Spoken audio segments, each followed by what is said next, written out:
இந்த கூட்டத்தில் கலந்துக்கிட்டு இதில் வந்து நிறைய இதை லேர்ன் பண்ணியிருக்கேன். I try my best in agriculture. எப்படி ரிசல்ட் இருக்கோ அப்புறமே வந்து பார்த்துட்டு நிறைய சார்கிட்ட அப்ரோச் பண்ணி அதை யூட்டிலைஸ் தோட்டத்தை பார்த்தேன். ஒவ்வொன்றும் நல்லா இருந்தது. இந்த கிரீன் இந்த கேப்சியம் அது வந்து இதுலேயும் பார்த்தேன், சைட் நெட்லேயும் பார்த்தேன். சைட் நெட்டில் உங்களுக்கு சன்லைட் கிடைக்குது, இதில் வந்து சன்லைட் கிடைக்கல அந்தளவுக்கு. அதே மாதிரி இதெல்லாம் பார்த்தேன், புண்ணாக்கு அதை எப்படி இது பண்ணுறது, ஆயிலில் வாட்டரில் மிக்ஸ் பண்ணி அது எப்படி கொடுக்குறாங்கன்னு அது பார்த்தோம். அது இல்லாமல் மிளகாய் பார்த்தோம். மிளகாய் நல்லா இருக்குது. அதுக்கு அடுத்தது மக்காச்சோளமும் நல்லா இருக்குது. கருதெல்லாம் அந்த டிஃப்ரென்ஸுக்கு தகுந்த மாதிரி உங்களுக்கு கருதுகள் வந்திருக்கு.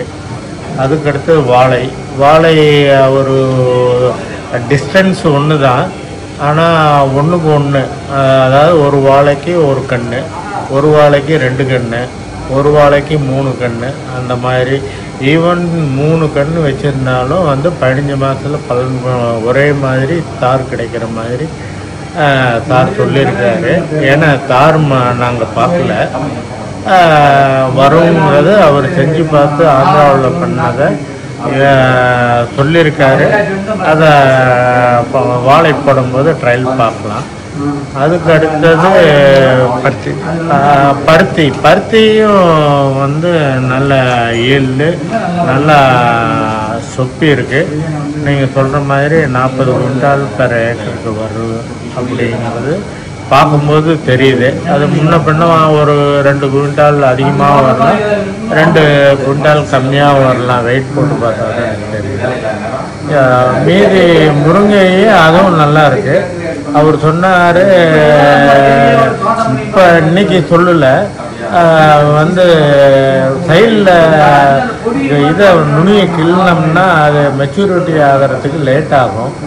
இது இல்லைன்னா மெச்சூரிட்டி இலைகள் ஆகி பூவும் பிஞ்சும் நிறைய வர்றது அவர் அனுபவத்தில் சொல்லியிருக்காரு. அதையும் ட்ரை பண்ணி பார்ப்போம். பார்த்ததில் வந்து நான் பயன்படுத்திட்டு சார் எப்படி பயன்படுத்தி இதை சொல்கிறாரோ அதே மாதிரி நானும் பயன்படுத்திட்டு நல்ல இது இருந்தால் மற்ற விவசாயிகளுக்கு பரிந்துரை பண்ணுவேன்.